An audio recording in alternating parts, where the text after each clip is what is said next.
الحمدللہ وحدہ والصلاۃ والسلام علی من لا نبی بعدہ اما بعد فاعوذ باللہ من الشیطان الرجیم بسم اللہ الرحمن الرحیم۔ السلام علیکم ناظرین، صبح کی پرنور ساعتوں میں، سہانی گھڑیوں میں public news T V channel پر پروگرام صدائے قرآن لے کر ڈاکٹر محمد طاہر مصطفیٰ آپ کی خدمت میں حاضر۔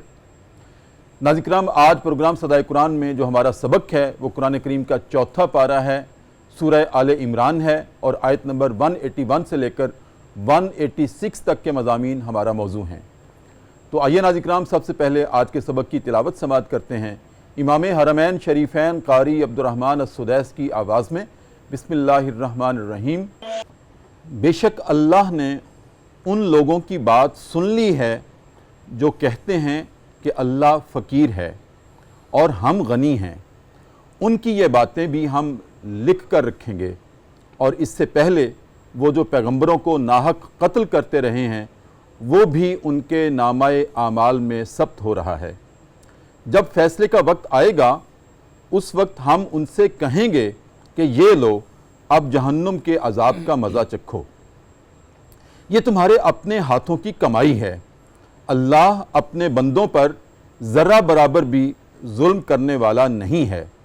جو لوگ کہتے ہیں کہ اللہ نے ہم کو ہدایت کر دی ہے کہ ہم کسی کو رسول تسلیم نہ کریں جب تک کہ وہ ہمارے سامنے ایسی قربانی پیش نہ کرے جسے غیب سے آ کر آگ کھا لے، ان سے فرمائیں تمہارے پاس مجھ سے پہلے بہت سے رسول آ چکے ہیں جو بہت سی روشن نشانیاں بھی لائے تھے، جس کا تم ذکر کرتے ہو، بتاؤ اگر تم سچے ہو تو ان رسولوں کو قتل کیوں کیا؟ اے ہمارے حبیب، اب یہ اگر آپ کو جھٹلاتے ہیں تو بہت سے ہمارے رسول آپ سے پہلے بھی جھٹلائے گئے ہیں جو کھلی نشانیاں، صحیفے اور روشنی پر مبنی کتابیں لائے تھے۔ لوگو سن لو، کل نفس ذائقۃ الموت، ہر انسان نے موت کا مزہ چکھنا ہے، اور قیامت کے روز ہر ایک کو اس کے اعمال کے مطابق پورے کا پورا بدلہ دیا جائے گا۔ کامیاب وہ ہے جو آتش جہنم سے بچ گیا اور جنت میں داخل ہونے کا اہل قرار دے دیا گیا۔ رہی یہ دنیا تو یہ محض ایک سراب ہے۔ اے اہل ایمان، تمہیں مال و جان کی آزمائشیں پیش آ کر رہیں گی، اور تم اہل کتاب اور مشرکین سے بہت سی تکلیف دہ باتیں بھی سنو گے۔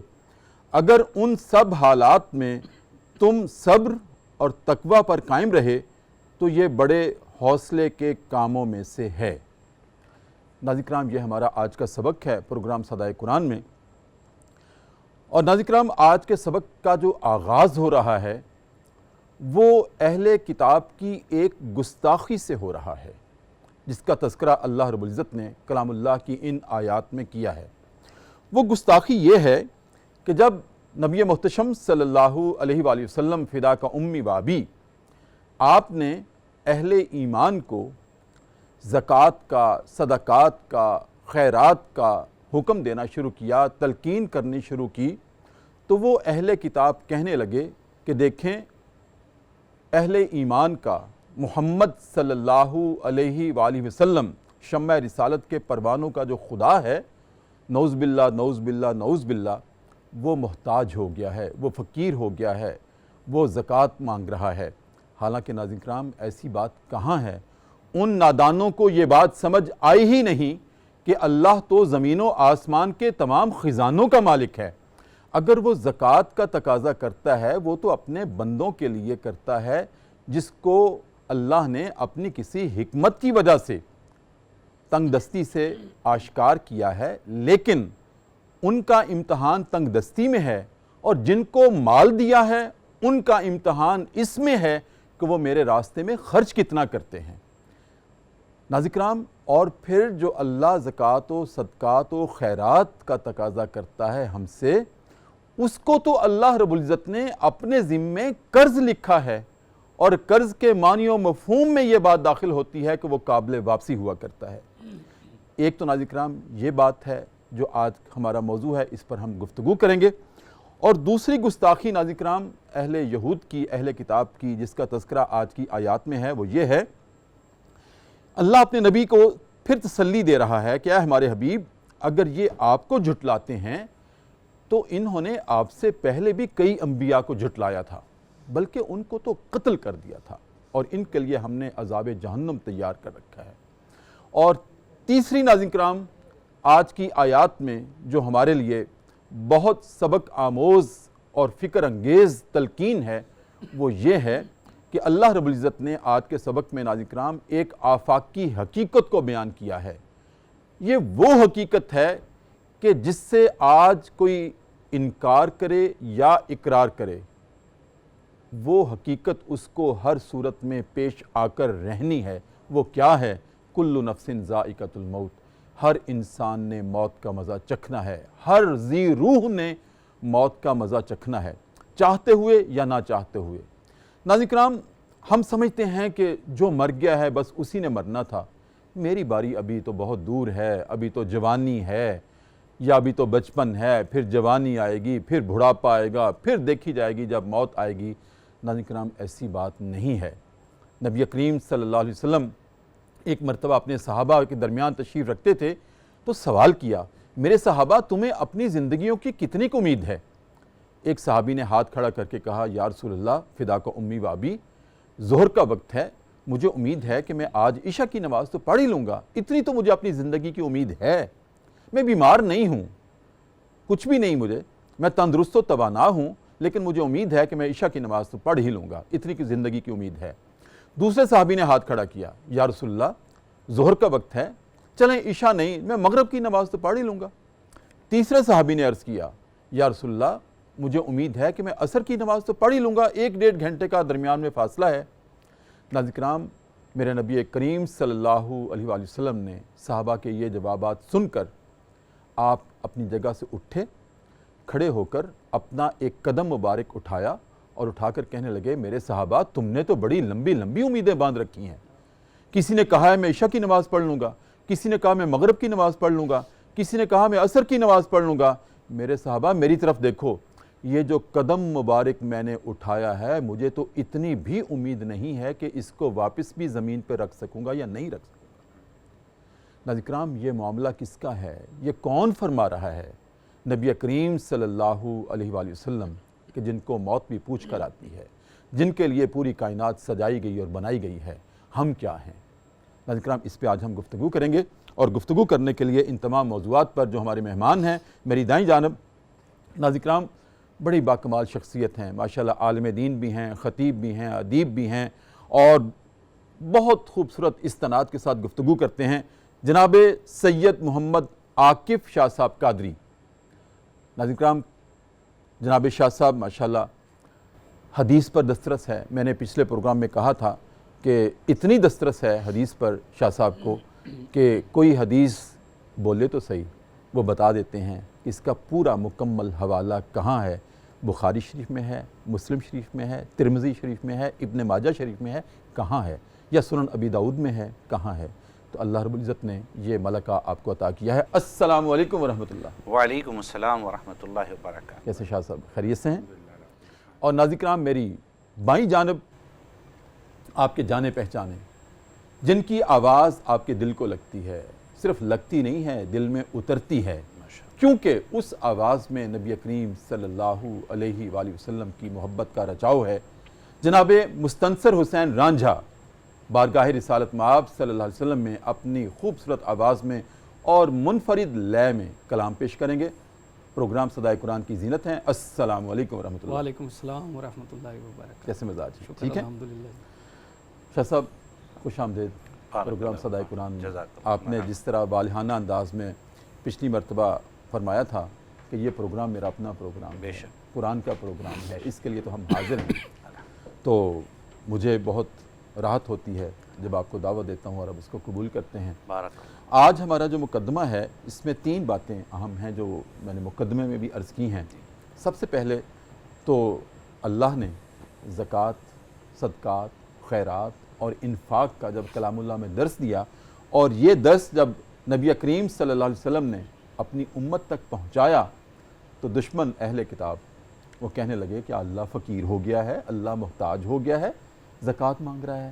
حالانکہ کون ان نادانوں کو سمجھائے، اتنی بھی عقل، اتنی بھی مت ماری گئی کہ ان کو یہ سمجھ نہیں رہی کہ اللہ تو خزانوں کا مالک ہے، اللہ تو ان کو بھی رزق دیتا ہے جو زمین کے نیچے ہیں، ہمارے پاؤں کے نیچے ہیں، جن کو کوئی ذریعہ نہیں ہوا پہنچنے کا، لیکن وہ سانس لیتے ہیں۔ جب ایک سلیب ہم اکھاڑتے ہیں تو زندہ حشرات الارض نکلتے ہیں، ان کو رزق بھی پہنچ رہا ہے، ان کو سانس لینے کے لیے ہوا بھی پہنچ رہی ہے، اللہ تو وہ ہے۔ تو اچھا، لیکن شاہ صاحب کبھی کبھی ہمارے دل میں یہ بات آتی ہے، ہم مادیت پرستی کی طرف جب جھکتے ہیں نا، تو کبھی کبھی یہ بات آتی ہے کہ اللہ اگر کوئی غریب ہے، یتیم ہے، مسکین ہے، مجھ سے کیوں لے کے دینا چاہتا ہے، خود کیوں نہیں اپنے خزانوں سے اس کو غنی کر دیتا؟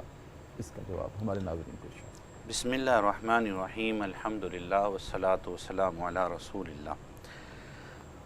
ماشاءاللہ جی، بڑے خوبصورت انداز سے یہ پروگرام چل رہا ہے۔ اللہ تعالیٰ اس کی تکمیل کی ہمیں ہمت، توفیق، طاقت عطا فرمائے اور صدائے قرآن ہر گھر میں گونجے۔ جو آج کی گفتگو جہاں سے سبق شروع ہو رہا ہے اور اس میں آپ نے جو سوال رکھا ہے، بنیادی طور پر یہ جو اللہ تعالیٰ نے دنیا تخلیق فرمائی ہے، یہ اسباب کے تحت رکھی ہے۔ پہلی بات تو یہی طے شدہ ہے۔ صحیح۔ اللہ رب العزت نے مختلف چیزوں کو مختلف چیزوں کے ساتھ جوڑ دیا ہے، جس کے ذریعے وہ کائنات چل رہی ہے، اور ایک پورا نظام ہے۔ صرف اس کی تخلیق پر بھی اگر دیکھا جائے تو قرآن مجید خود یہ کہہ رہا ہے کہ ہم نے اس دنیا کو، ارض و سماوات کو 6 دنوں میں تخلیق کیا۔ وہ اس بات کی طرف بھی اشارہ ہو رہا ہوتا ہے، حالانکہ وہ تو کن فرما کر چیزوں کو وجود میں لا سکتا ہے، اور بے شک وہ ہے، اور اس کا ذکر بھی فرما دیا۔ لیکن یہ 6 دن کا مطلب یہی ہے کہ کچھ چیزوں کو مرحلہ وار، تدریجاً، اور ایک کے ساتھ دوسرے کے ساتھ ایک کو دوسرے کے ساتھ جوڑ دیا جائے۔ اس لیے یہ جو ہے نا، اللہ نے مثال کے طور پر اللہ رب العزت گھر میں خود آ کر روٹی نہیں پکاتا، ایک گھر میں فرد ہوتا ہے جو پکا رہا ہوتا ہے۔ تو یہ ساری چیزیں، یا ہم خود بخود ہماری پیٹ نہیں بھر جاتا، اللہ نے اتنی اللہ کی توانائیاں جی ایک لقمے پہ خرچ ہوتی ہیں، ایک لقمے پہ خرچ ہوتی ہیں، اور بہت ساری چیزیں ہیں۔ یعنی صرف ایک یہ روٹی کی تو ایک مثال ہی ہے، بہت کچھ ایسا ہے جو ایک کے ساتھ دوسری چیزیں جڑی ہوئی ہیں، جس کو اللہ رب العزت نے یہ سلسلہ بنایا۔ اب لیکن سوال رہا کہ اللہ یہ جو یتیم ہیں، غریب ہیں، مسکین ہیں، فقراء ہیں، آخر ہم سے کیوں؟ یہ بھی اسی نظام کا ایک حصہ ہے۔ اور اللہ رب العزت نے اس بندے کو جو تخلیق فرمایا، بنایا اسی لیے ہے کہ میری پہچان حاصل کرو۔ اب اس کے ذریعے پہچان کیسے حاصل ہوگی کہ یہ جو دنیا کا جو مال و دولت ہے، جس کو آگے جا کے قرآن مجید آج کے سبق میں متاع الغرور کہا گیا ہے کہ یہ ایک سراب ہے، یہ دھوکے کا معاملہ ہے، اس کی تمہارے دل کے اندر جگہ نہ پکڑ لے، یہ بیٹھ نہ جائے، اس کو نکالنے کے لیے، اور پھر کوئی خاص سرمایہ دارانہ سوچ کے قلاقمہ کے لیے، یہ ساری چیزیں قرآن مجید کا مضمون نہیں ہیں۔ مثال کے طور پہ قرآن مجید نے بندے کی تربیت کے لیے یہ بیان فرمایا کہ تمہارے پاس جو مال ہے، سورہ زاریات میں بھی اور سورہ معارج کے اندر بھی یہ بیان فرمایا اللہ رب العزت نے کہ تمہارے پاس جو مال ہے وہ سائلین اور محرومین کا ہے۔ حق معلوم للسائل والمحروم، سورہ المعارج۔ ٹھیک ہے، سورہ المعارج میں بھی، سورہ زاریات میں بھی، کہ تمہارے پاس جو ہے اس میں محرومین اور سائلین کا حصہ موجود ہے، حق ہے اس کے اندر باقاعدہ۔ گویا یہ سارا تیرا نہیں ہے، بلکہ اس میں کچھ اور بھی ہے جو بندہ میرا ہے، دیا ہوا میرا ہے، دیا ہوا میرا ہے، اور اس کو تم نے میری ہی مرضی کے مطابق خرچ کرنا ہے۔ اس کی مرضی کے مطابق جب تم کر لو گے تو تم اس کے بندے بن جاؤ گے، اس کے محبوب بن جاؤ گے، اس کے پیارے بن جاؤ گے۔ ایک اور سوال سورہ یاسین شریف کے اندر آتا ہے، اللہ تعالیٰ اس کی ایک عکاسی کر رہا ہے کہ قرآن مجید میں جب بھی اللہ رب العزت نے، جیسا کہ اس کا آیت کا پس منظر ہے، پیچھے بالکل پچھلی آیت میں جو کل کا سبق گزرا کہ وہ کنجوسی کرتے ہیں، وہ بخل کے شکار ہیں، اور اگلی ہی آیت میں لقد سمع اللہ قولا، اللہ تعالیٰ نے اس کی بات کو سن لیا۔ اب جو یہ کہہ رہا ہے کہ اللہ فقیر ہے معاذ اللہ اور ہم غنی ہیں، قرضہ تو وہی مانگتا ہے جو فقیر ہو، اور دیتے وہ ہیں جو غنی ہیں، تو گویا پتہ یہ چلا کہ تمہارا جو اللہ ہے جس کی تم تبلیغ کر رہے ہو، جس کی توحید کا تم پرچار کر رہے ہو، وہ فقیر ہے اور ہم غنی ہیں، تو ہم ایسے اللہ کو مانیں کیوں؟ ایسے اللہ کو اسی طرح سے اسی ذہنیت کی ایک عکاسی سورہ یاسین شریف میں، جب انہیں کہا جاتا ہے نا غریبوں کو کھانا کھلاؤ، فقراء کو کھانا کھلاؤ، تو وہ اٹھا کر کیا کہتے ہیں؟ یہ خاص سرمایہ دارانہ سوچ ہے، یہ خاص سرمایہ دارانہ وہ ہوتا اصل میں خبث باطن کے اندر وہی بخل ہے، خبث باطن کے اندر وہ خبث ہے جس کا نام بخل ہے، کنجوسی ہے۔ جب کہا جاتا ہے کھانا کھلاؤ، انفاق کرو، خرچ کرو، تو کہتے ہیں اگر اللہ نے انہیں کھلانا ہوتا تو اللہ خود کھلا دیتا، ہم کیوں کھلائیں؟ یہ تو اللہ کی مشیت اور رضا کے خلاف بات ہے، دراصل اللہ کا ہی تو حکم ہو رہا ہے تم کھلاؤ، لیکن اس نے ڈال دیا اللہ کے اوپر اور اس کو پھیر دیا۔ یہ جو طبقاتی تفریق ہے، اس میں بھی اللہ کی بے شمار حکمتیں موجود ہیں، بے شمار حکمتیں، اور قرآن نے اس کو باقاعدہ موضوع بنایا ہے اور اس کو ہائی لائٹ کیا ہے اور بڑی وضاحت اور صراحت کے ساتھ کیا ہے۔ مثال کے طور پہ اللہ رب العزت نے ایک مقام پہ سورہ شورى کے اندر فرمایا کہ یہ جو طبقاتی تفریق ہے، اگر یہ نہ ہو، سارے ہی امیر ہوں، سب کو ان کی مرضی کا یعنی مطابق دے دیا جائے، تو پھر کیا ہوگا؟ زمین کے اندر ایک بغاوت پیدا ہو جائے گی، ایک فساد پیدا ہو جائے گا۔ انشاءاللہ یہ صدائے قرآن کے مضامین آگے جائیں گے تو یہ مقامات آئیں گے اور ان کو آنے والے مہمان علماء ضرور ان کی تشریحات کریں گے اس خاص موضوع کے ساتھ۔ لیکن بالکل اسی سے اگلی صورت میں سورہ زخرف میں بیان کیا جا رہا ہے کہ اگر یہی صورت ہو کہ ہم ایک جیسا بنا دیتے تو نظام کائنات نہ چلتا، مجھے آپ کی ضرورت ہے، آپ کو میری ضرورت ہے۔ اگر سارے ہی امیر ہو جائیں اور کسی کو کسی کی ضرورت نہ ہو تو نظام کائنات کیسے چلے گا؟ ہم ایک دوسرے کے محتاج ہیں، مدنی الطبع ہیں، لہٰذا اللہ رب العزت نے پھر ایک اور بڑی خوبصورت بات جس کو سورہ حشر کے اندر اللہ رب العزت نے بیان کیا، کَإْ لَا يَكُونَ دُولَةً بَيْنَ الْأَغْنِيَاءِ، یہ جو دولت کی سرکولیشن ہے تمہارے امراء کے درمیان نہ رہے، امراء جیسا کہ آج امیر امیر ترین ہوتا چلا جا رہا ہے اور غریب غریب ترین ہوتا چلا جا رہا ہے، یہ اسی وجہ سے اللہ تعالیٰ نے اس معاملات کے، اس نظام کے خاتمے کے لیے اور اس بندے کی جو دل کے اندر جو محبت ہے، مال کی محبت اور نیکی کا معیار یہ قرار دیا گیا ہے۔ مومن کی، متقین کی صفت کو جب پہلے پارے کے وہ جو رنگین پھولوں والا الف لام میم وَمِمَّا رَزَقْنَاهُمْ يُنْفِقُونَ، ان بنیادی صفات کے اندر اللہ رب العزت نے ثابت کر دیا کہ انفاق کرو، اللہ کے دیے میں سے خرچ کرو، اور کہا کہ تمہاری نیکی تبھی بنے گی، لَن تَنَالُوا الْبِرَّ حَتَّىٰ تُنْفِقُوا مِمَّا تُحِبُّونَ۔ اور اس طرح کی بے شمار آیات ہیں جن کے ذریعے یہ پتہ چل رہا ہے کہ اللہ رب العزت دراصل غریب کو خود دینے پر قادر تو یقیناً ہے، یہ تو ہمارا آپ کا ان اللہ علی کل شیء قدیر، لیکن بندے کی تربیت کے لیے، اس کے دل میں سے مال کی محبت کو نکالنے کے لیے، اس کے اندر صفت بے نیازی کو پیدا کرنے کے لیے، فقط للہیت کو پیدا کرنے کے لیے انہوں نے یہ سلسلے بنائے ہیں۔ جی بالکل ٹھیک۔ ناظرین کرام، شاہ صاحب نے بہت خوبصورت آغاز کیا اور بہت علمی انداز میں قرآن کریم کے مختلف حوالوں سے اس بات کو واضح کرنے کی کوشش کی ہے کہ اللہ رب العزت اگر زکوٰۃ، صدقات، خیرات اور انفاق کا سبق دیتا ہے تو وہ ایک تکوینی نظام میں ہے کہ طبقات ہیں۔ میں اکثر اس موقع پہ کہا کرتا ہوں کہ طبقات جو اللہ نے بنائے ہیں اس میں بھی بڑی حکمتیں ہیں، اور بہت ساری حکمتوں کی طرف شاہ صاحب نے بھی اشارہ کیا ہے کہ میں کہا کرتا ہوں اگر طبقات نہ ہوتے تو میں بھی رانی تو بھی رانی، کون بھرے گا پانی؟ پانی تو بھرنا تھا کسی نے۔ تو اس لیے اللہ رب العزت نے اونچ نیچ رکھی ہے تاکہ جس کو دیا ہے وہ اس کا شکر ادا کرے اور جس کو نہیں دیا وہ اللہ سے رجوع کرے۔ اور ناظرین کرام، بس ایک بات کر کے وقفہ لے رہا ہوں، شاہ صاحب نے جو ارشاد فرمایا اسی کے تسلسل میں کہ یہ جو ہم کہتے ہیں، ہمارے دل میں آتا ہے کہ اللہ جو غریب ہیں، یتیم ہیں، مسکین ہیں، محروم ہیں، ان کو خود کیوں نہیں دیتا، ہم سے کیوں زکوٰۃ لے کے دینا چاہتا ہے؟ تو شاہ صاحب کی اجازت سے ایک بات میں عرض کرنے لگا ہوں کہ دیکھیں ناظرین کرام، یہ اللہ کی ہم سے محبت ہے اور محبت کا امتحان ہے۔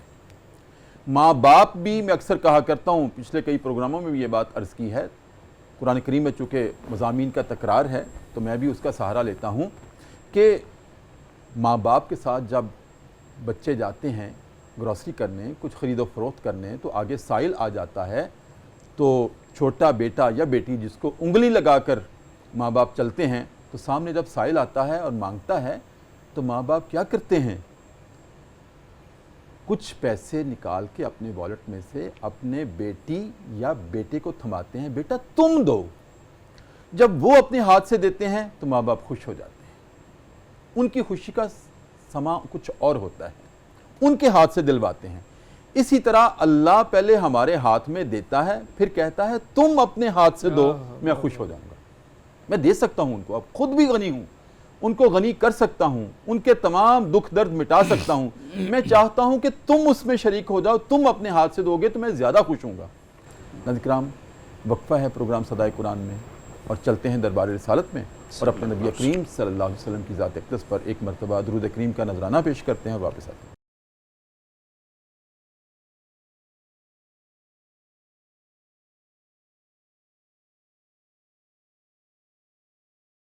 وقفے کے بعد ناظرین کرام دوبارہ آپ کی خدمت میں حاضر ہیں۔ صبح کی پرنور سے آتے ہیں، public news T V channel ہے، ہمارا پروگرام ہے صدائے قرآن۔ الحمدللہ پوری ترتیب اور تسلسل کے ساتھ آج ہمارا سبق پہنچا ہے، قرآن کریم کا چوتھا پارہ ہے، سورہ آل عمران ہے، اور آیت نمبر 181 سے لے کر 186 تک کے مضامین ہماری گفتگو کا موضوع ہیں۔ شاہ صاحب، جہاں آج کے سبق میں ایک اور بات بیان کی گئی ہے کہ قرون اولیٰ میں لوگوں کی قربانیوں کی قبولیت کے ضمن میں ایک علامت ظاہر ہوا کرتی تھی کہ آگ آیا کرتی تھی اور وہ اس قربانی کے مال کو اچک لیتی تھی، اور اس سے یہ سمجھا جاتا تھا کہ قربانی قبول ہو گئی۔ پھر اللہ نے اسلوب کو بدلا ہے، اب قربانیوں کے مال کو، انفاق کے مال کو، زکوٰۃ کے مال کو، صدقات کے مال کو، خیرات کے مال کو آگ نہیں اچکتی، بلکہ ایک ہاتھ سے نکل کے دوسرے ہاتھ میں چلا جاتا ہے۔ اس میں پہلے جو اسلوب تھا اس میں کیا حکمت تھی، اور اب جو اللہ نے اسلوب کو بدلا ہے اس میں کیا حکمت ہے؟ جی، پہلی بات تو حضرت اس میں یہ ہے کہ یہ اسلوب مستقل نہیں تھا، صحیح، یعنی یہ گاہے گاہے رہا۔ حابیل قابیل سے یہ سلسلہ شروع ہوتا ہے، جب وہ ایک اقلیمہ کے نام سے جو خاتون کے اوپر پھر وہ قربانی پیش کی گئی، اور پھر حابیل کی اٹھا لے گئی، قابیل کی رہ گئی۔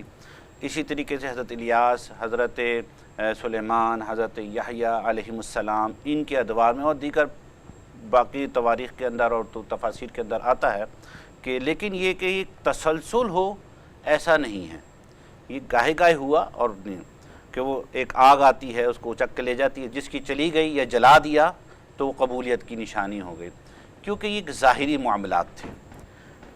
جب رسالت مآب صلی اللہ علیہ وسلم کی شریعت آتی ہے اور آپ اعلان نبوت کرتے ہیں اور دین کو پیغام پہنچاتے ہیں، اور پھر یہ انفاق کے سلسلے شروع ہوتے ہیں، اور آپ ہی کے جملے کو کہ اب انفاق کا جو سلسلہ ہے وہ ایک ہاتھ سے دوسرے ہاتھ کی طرف جا رہا ہے، اس کو بجائے اس کے کہ ظاہر رکھا جائے قبولیت اور عدم قبولیت کے معیار کو، اور دوسرے کو سامنے پوری جگ ہسائی کا ایک سلسلہ بنایا جائے، اس کو اللہ نے پوشیدہ معاملہ کر دیا، جس میں ریاکاری کا ایلیمنٹ بھی ختم کیا گیا، اور جس کے اندر تضحیق اور تحقیر اور تمسخر کے سلسلے ان کا بھی چیپٹر کو جو کلوز کر دیا گیا۔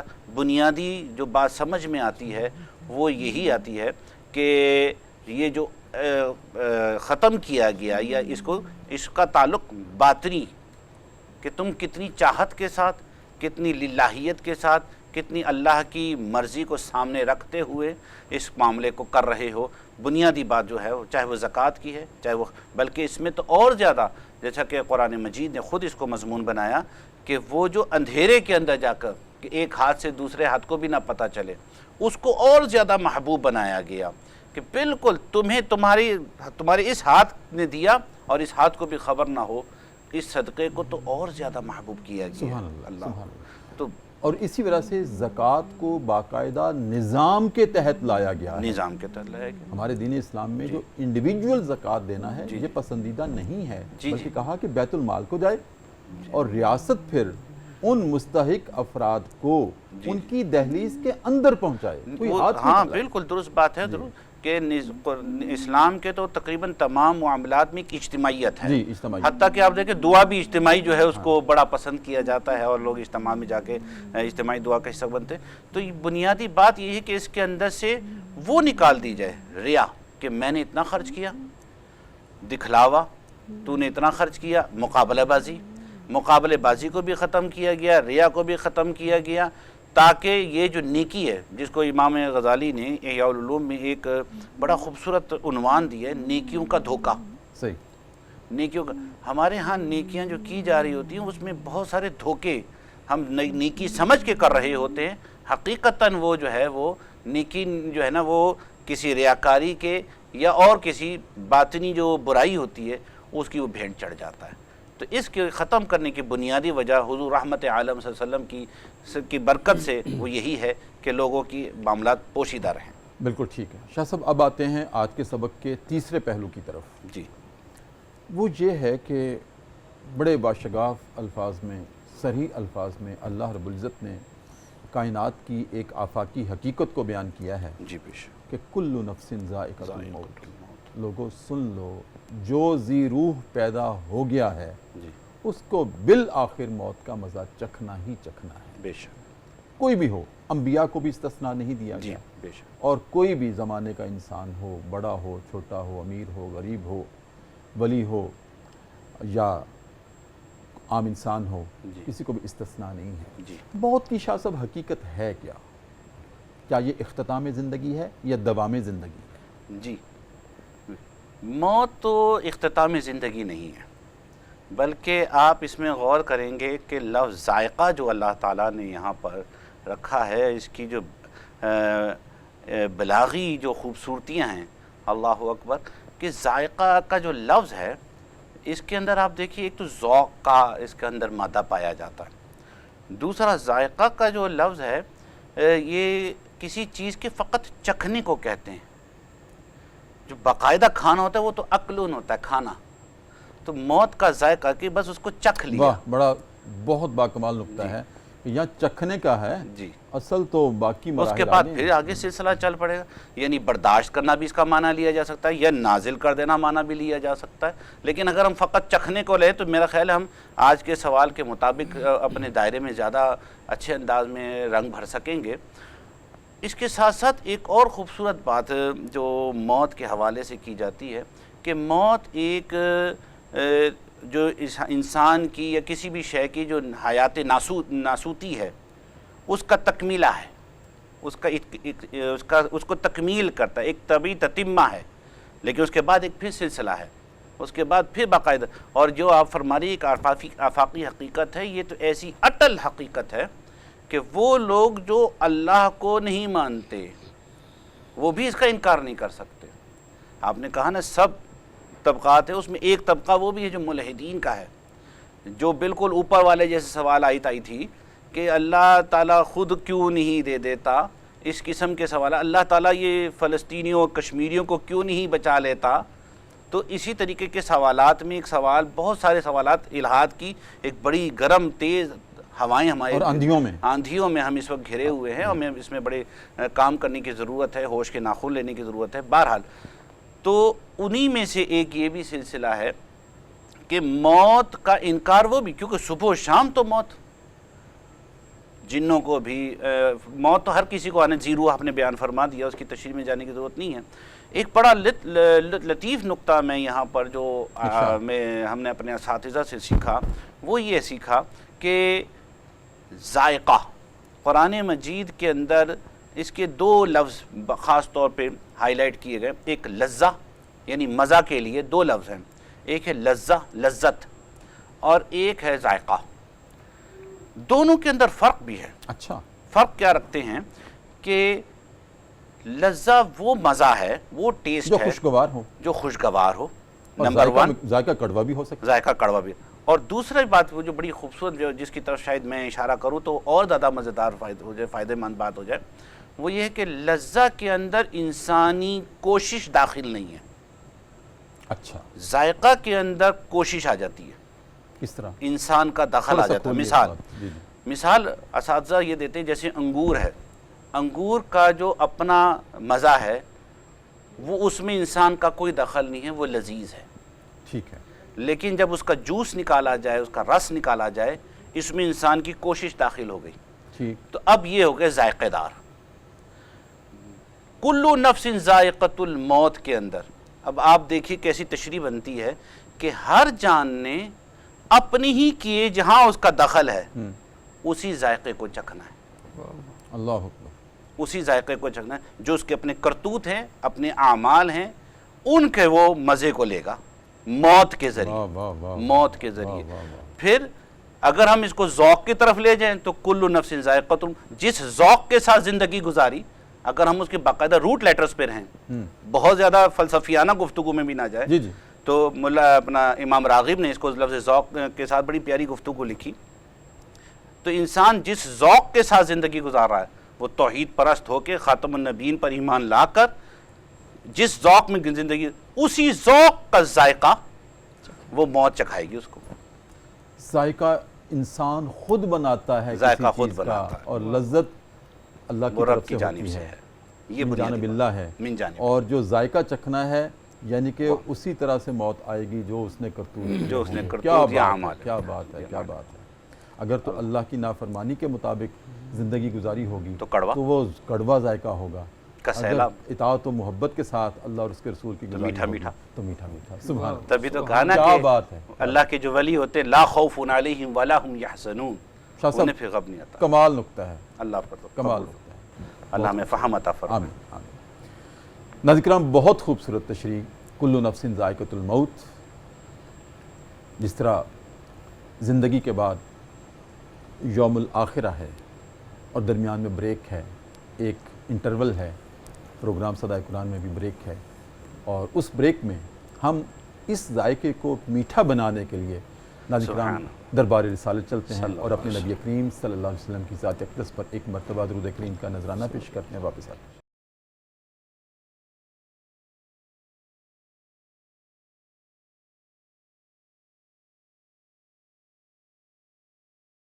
وقفے کے بعد ناظرین کرام دوبارہ آپ کی خدمت میں حاضر ہیں. صبح کی پرنور سے آتے ہیں، public news T V channel ہے، ہمارا پروگرام ہے صدائے قرآن، اور الحمدللہ رب العالمین پوری ترتیب اور تسلسل سے آج ہمارا سبق ہے سورہ آل عمران کی آیت نمبر 181 سے لے کر 186 تک، اور ناظرین کرام یہ قرآن کریم کا چوتھا پارہ ہے.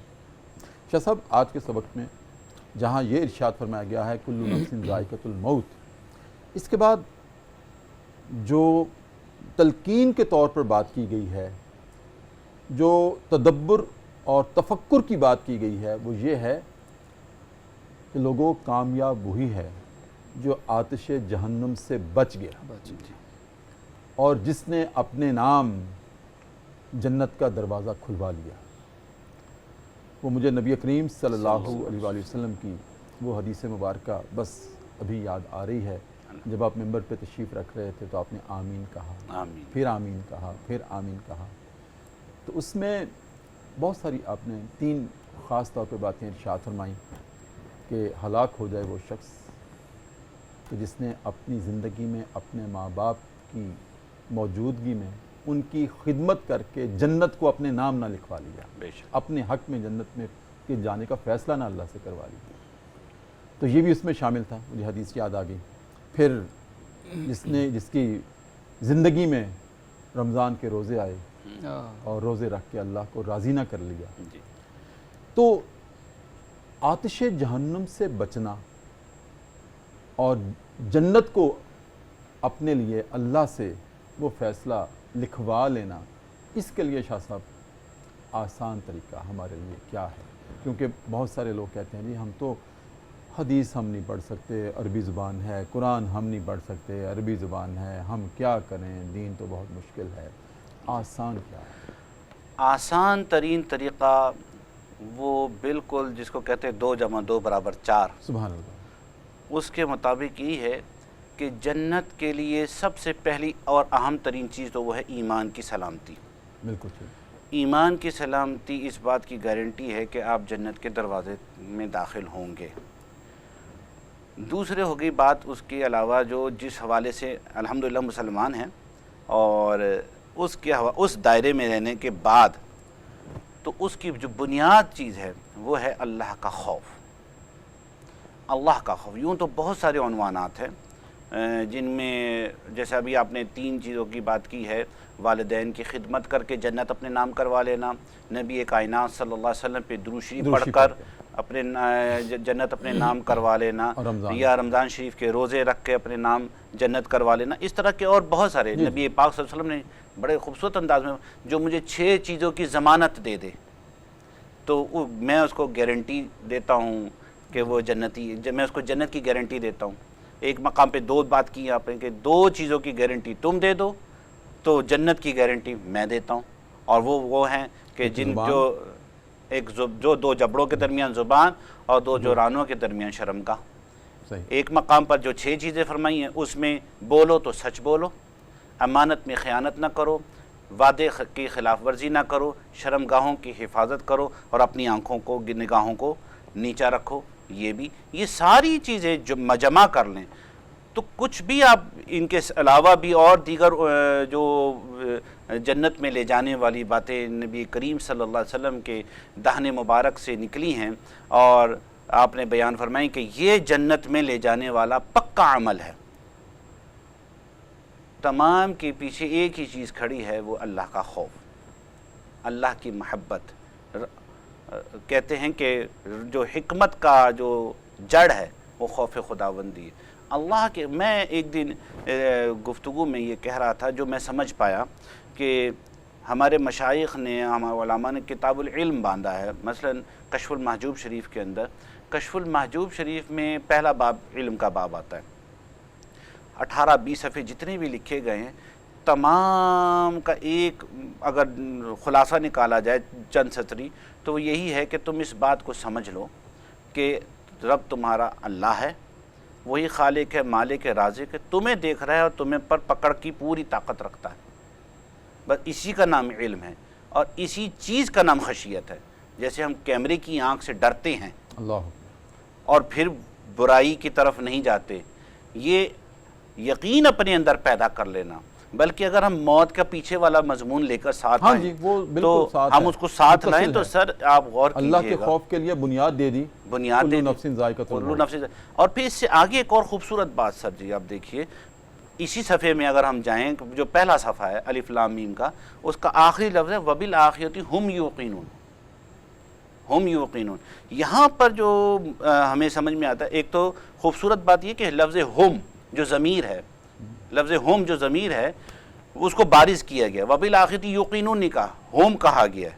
تو یہ ہم ہوتا ہے نا، یہ تاکید کے لیے اور حصر کے لیے ہوتا ہے. اور وہی لوگ ہیں جو آخرت پر یقین رکھتے ہیں. اور یقین کیا چیز ہے؟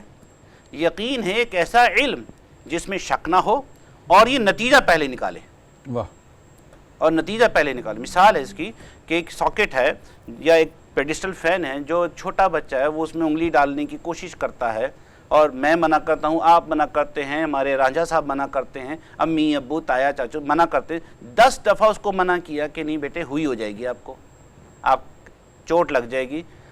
اس کی علم میں بات آ چکی کہ اس میں انگلی ڈالنے سے ہمیں نقصان ہو سکتا ہے. لیکن ایک دن اس نے نظر بچائی اور انگلی ڈال دی، انگلی کٹ گئی. اب انگلی جب کٹ گئی، اب میں خود اس کا ہاتھ پکڑ کر جب کسی وقت پنکھے میں یا ساکٹ میں کروں گا تو وہ اپنی پوری طاقت سے اپنے ہاتھ کو پیچھے کھینچے گا، کیونکہ علم پہلے تھا، اب یقین ہوا ہے. واہ. اب یقین ہوا ہے. اب یقین کیا کرتا ہے؟ یقین نتیجہ پہلے نکالتا ہے.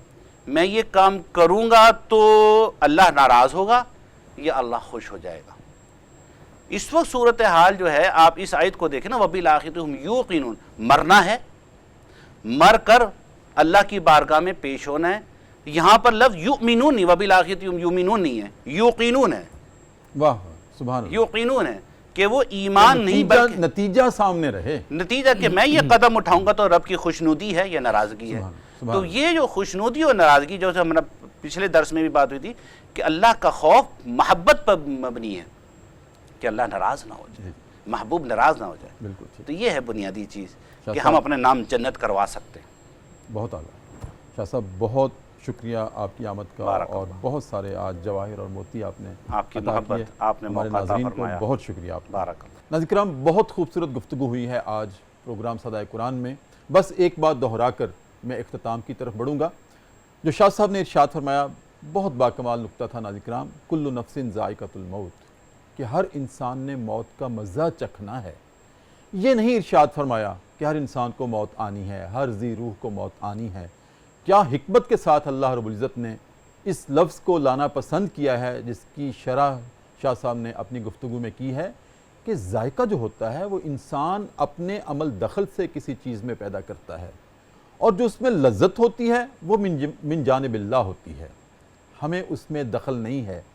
آم کا ذائقہ، انگور کا ذائقہ، بنانا کا، کسی پھل کا، کسی چیز کا ذائقہ ہم نہیں بھرتے، اللہ ہی اس میں بھرتا ہے، لیکن ہم اس لذت کو اور ٹیسٹفل بنا لیتے ہیں اور اس میں ذائقہ پیدا کر لیتے ہیں۔ جب اس کا جوس نکالتے ہیں، جب ہم اس کا شیک بناتے ہیں، تو اس میں ہم کوئی اور چیزیں ڈال کر بھی ذائقہ پیدا کر لیتے ہیں۔ اللہ رب العزت نے بھی ناظرین کرام یہاں پر اس لیے ذائقے کا لفظ استعمال کیا ہے کہ ہر انسان نے، ہر ذی روح نے موت کا ذائقہ چکھنا ہے، کل نفس ذائقۃ الموت، کیونکہ ذائقہ اس کے اپنے عمل دخل سے ہے۔ اگر اس کی زندگی اللہ کی اطاعت اور نبی کریم صلی اللہ علیہ وسلم کی محبت میں گزری ہوگی تو موت کا جو ذائقہ ہے وہ میٹھا ہوگا، اور اگر نافرمانیوں سے گزری ہوگی تو موت کا ذائقہ کڑوا ہوگا۔ ناظرین کرام کیا بات ہے اس نقطے میں۔ ناظرین کرام، اپنے میزبان ڈاکٹر محمد طاہر مصطفیٰ کو آج کے پروگرام کا اختتام کرتے ہوئے اجازت دیجیے۔ اب میں گزارش کروں گا جناب مستنصر رانجھا کی طرف کہ وہ بارگاہ رسالت مآب صلی اللہ علیہ وسلم میں کلام پیش کریں، لیکن ناظرین کرام اس سے پہلے ایک بات عرض کروں کہ آج جو مستنصر رانجھا کلام پیش کریں گے وہ ہمارے ایک دوست ہیں اٹک سے، جو ماشاءاللہ نعت گو شاعر ہیں۔ اللہ رب العزت نے ان کے فکر کو، ان کی سوچ کو، ان کی سانسوں کو نبی کریم صلی اللہ علیہ وسلم کی محبت عطا کی ہے۔ نعت گو شاعر ہیں جناب حافظ محمد عبد الجلیل۔ ناظرین کرام، حافظ صاحب نے آج ہمیں اپنی 3 نعتیہ کتب تحفے کے طور پر بھیجی ہیں، تو حق کے شکریہ بنتا ہے کہ میں ان کتابوں کو آپ کے سامنے بھی رکھوں، آپ کو دکھاؤں۔ اسی میں سے کلام رانجھا صاحب پیش کریں گے۔ ناظرین کرام، میں چاہوں گا کہ اگر زوم ہو سکے تو اس کتاب کو دکھایا جائے، اور اس کتاب کا نام ہے مشک مدحت۔ ناظرین کرام، بہت خوبصورت نعتیہ کلام ہے اور اس پہ مبنی یہ کتاب ہے۔ اور اسی طرح سے حافظ محمد عبد الجلیل صاحب کی دوسری کتاب جو انہوں نے ہمیں بھیجی ہے رخت بخشش ہے، اس میں بھی نعت ہے، اس میں بھی نعتیہ کلام ہیں، نبی کریم کی محبت کے پرتب ہیں اس میں بھی۔ اور ناظرین کرام، تیسری کتاب جو جناب حافظ محمد عبد الجلیل صاحب نے ہمیں بھیجی ہے وہ ہے لمعات مدحت، جس میں حمد بھی ہے، نعت بھی ہے اور منقبت بھی ہے۔ میں گزارش کروں گا جناب مستنصر رانجھا سے۔ مجھ کو سپنے میں ایسا اشارہ ہوا، چل درے مصطفیٰ سے بلاوا ہوا، چل درے مصطفیٰ سے بلاوا ہوا، تب مدینے میں عاشق پہنچ ہی گئے، تب مدینے میں عاشق پہنچ ہی گئے، جب کرم میرے آقا تمہارا ہوا، جب کرم میرے آقا تمہارا ہوا، چل درے مصطفیٰ سے بلاوا ہوا، غیر کے در پہ جائیں وہ کیسے بھلا، غیر کے در پہ جائیں وہ کیسے بھلا، تیرے ٹکڑوں پہ جن کا گزارا ہوا، تیرے ٹکڑوں پہ جن کا گزارا ہوا، چل درے مصطفیٰ مصطفیٰ سے بلاوا ہوا، سبز گنبد کو دل میں بسایا ہے یوں، سبز گنبد کو دل میں بسایا ہے یوں، جھانک کر جب بھی دیکھا نظارہ ہوا، جھانک کر جب بھی دیکھا نظارہ ہوا، چل درے مصطفیٰ سے بلاوا ہوا، ہو کرم اس جلیل ہزی پر کہ یہ، ہو کرم اس جلیل ہزی پر کہ یہ لے کے جائے مقدر سوارا ہوا، لے کے جائے مقدر سوارا ہوا، چل درے مصطفیٰ سے بلاوا ہوا، چل درے مصطفیٰ سے بلاوا